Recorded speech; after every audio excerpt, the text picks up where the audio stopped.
The U.S. Coast Guard is searching for a missing Canadian research submersible that disappeared Sunday after it went to explore the wreck of the Titanic. The 21-foot submersible and its 5-person crew from the Canadian research vessel Polar Prince started a dive Sunday morning, the Coast Guard said, but the Polar Prince lost contact with the vessel after an hour and 45 minutes. The missing submersible, which is named Titan, according to the Associated Press, is part of an OceanGate Expeditions tour, exploring the Titanic wreckage 900 nautical miles east of Cape Cod, Massachusetts. The private company charters a trip to explore the wreckage with its research teams. Rear Admiral John Mauger, the commander of the Coast Guard district leading the search, said authorities received a call for help from OceanGate on Sunday afternoon after the crew lost contact and the submersible missed its return time. He said the Coast Guard immediately launched a surface and aerial search to find or recover the submersible and any survivors. We really brought all assets that we have available to us to bear on finding the submersible and the people in it, Mauger said.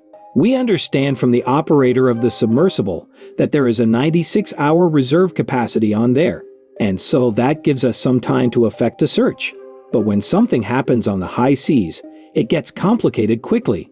One of the missing crew members is Hamish Harding, the billionaire owner and chairman of Action Aviation.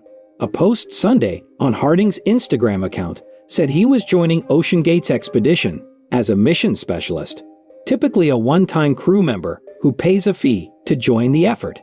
The fees from those crew members underwrite the mission, the participation of the science team, and their own mission, OceanGate's website says.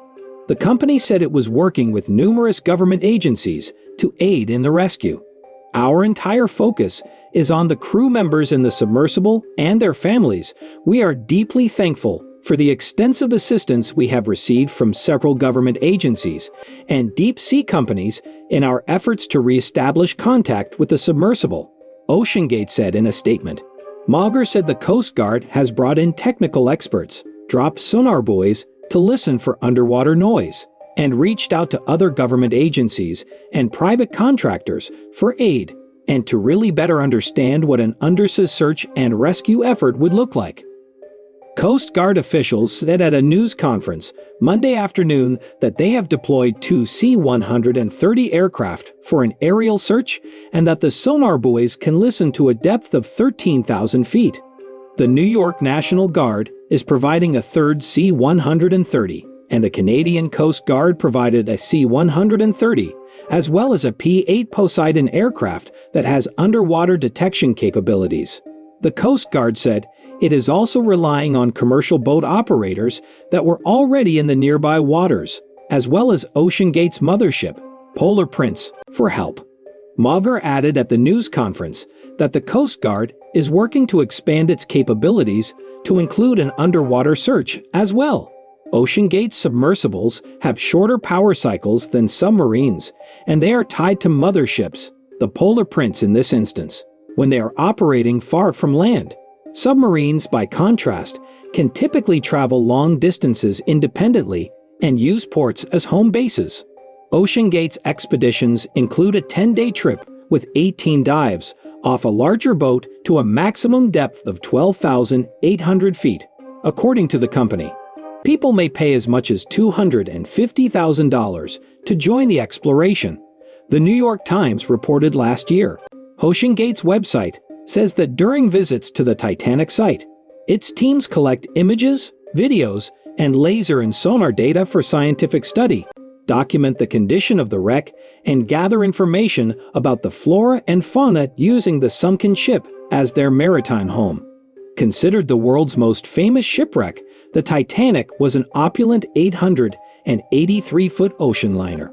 Thought to be unsinkable, it shocked the world in 1912 when it struck ice in the Atlantic Ocean and sank. More than 1,500 people died. The wreckage was discovered in 1985, about 350 miles off Newfoundland. Surrounded by debris, the ship's 2 main pieces are around 2,000 feet apart, according to a full-size scan that was released this year. The continued fascination with the Titanic has sparked a tourism industry around it, and its sinking particularly after the release of the eponymous 1997 film by the director James Cameron.